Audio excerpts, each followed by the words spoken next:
Good evening, visitors. Welcome to the Australian War Memorial's last post ceremony. My name is Chris Weidenbar, and joining us today from the Australian Army is Corporal Connor McDade. We are honoured to acknowledge Major General Yoav Haraven, President and Global CEO of Rafael Advanced Defence Systems, Israel, and the accompanying delegation. We welcome the veterans who have served, those that are still serving, and the families that love and support them. We acknowledge the members of RSL and Services Clubs Association, RSL Victoria and RSL Queensland who are watching the broadcast of this ceremony across Australia.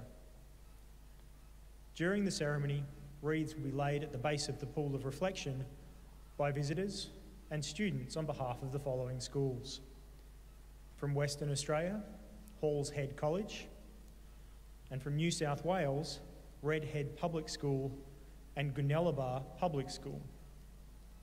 I ask you all to please stand and join in singing the National Anthem.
Thank you. Students, you may be seated.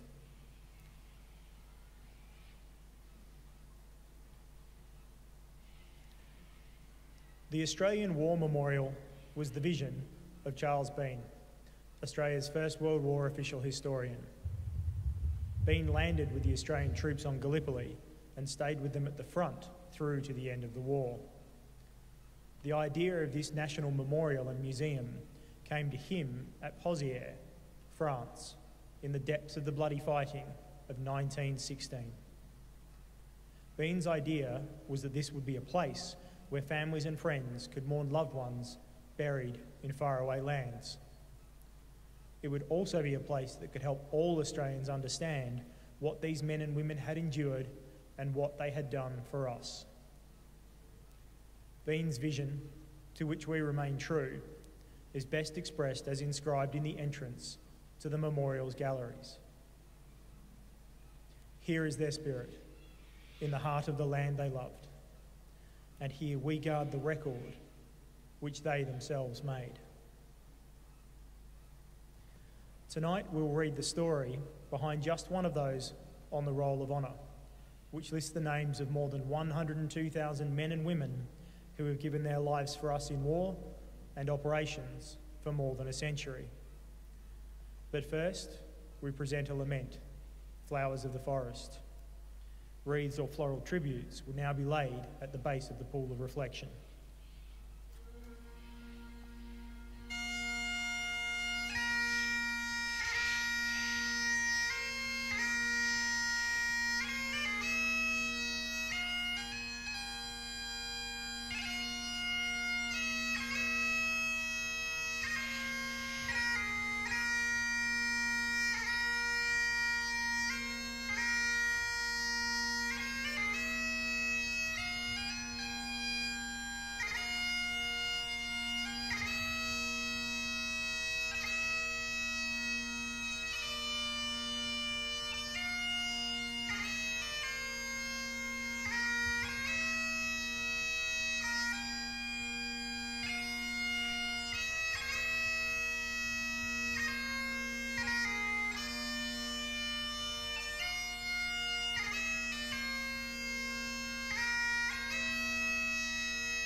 Today, we remember and pay tribute to Private George Liscombe Spiller.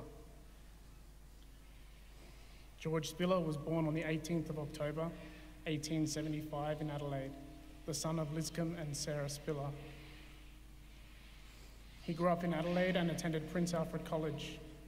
After leaving school following his father's appointment to a senior civil service job in New South Wales, George moved with the family and settled in Manly.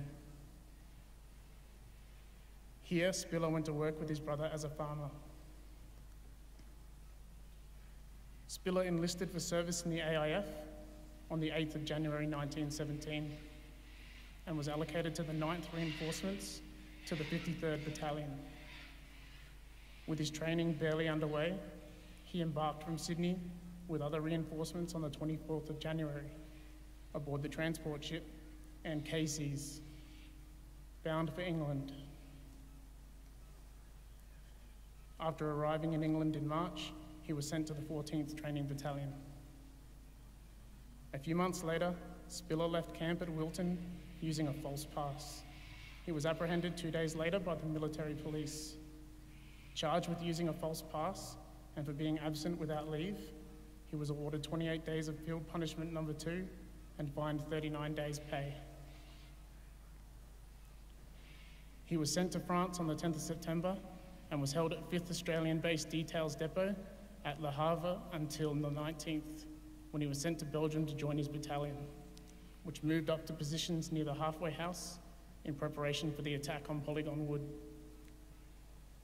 On the night of the 24th and the 25th of September, the battalion moved into support positions in front of Glencorse Wood.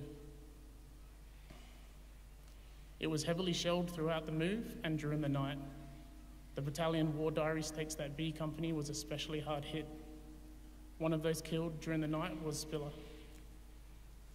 His body was not recovered, and today he is commemorated on the Menine Gate Memorial. He was 43 years old. His name is listed on the Roll of Honour on my right, among almost 62,000 Australians who died while serving in the First World War. This is but one of the many stories of service and sacrifice told here at the Australian War Memorial. We now remember Private George Liscombe Spiller, who gave his life for us, for our freedoms, and in the hope of a better world.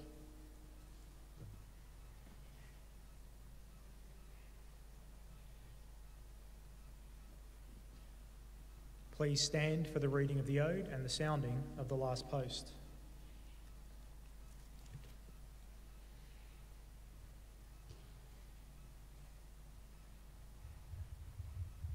They shall grow not old, as we that are left grow old.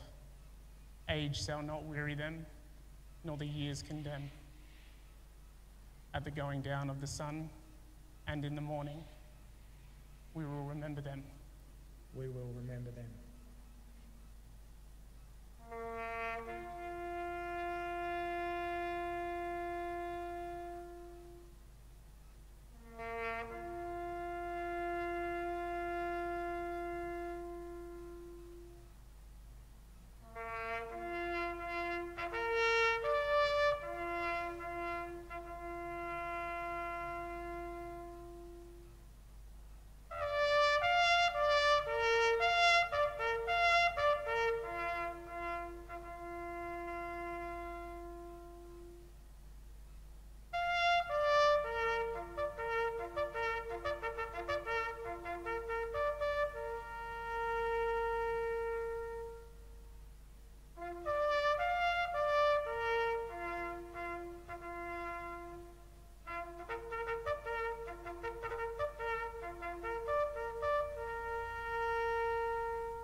lest we forget. We leave you this evening with the words of the memorial's founder, Charles Bean. Many a man lying out there at Poziere or in the low scrub at Gallipoli with his poor, tired senses barely working through the fever of his brain has thought in his last moments, well, it's over. But in Australia, they will be proud of this. Ladies and gentlemen, girls and boys, that concludes the last post ceremony. We thank you for visiting the Australian War Memorial and wish you all a very good evening.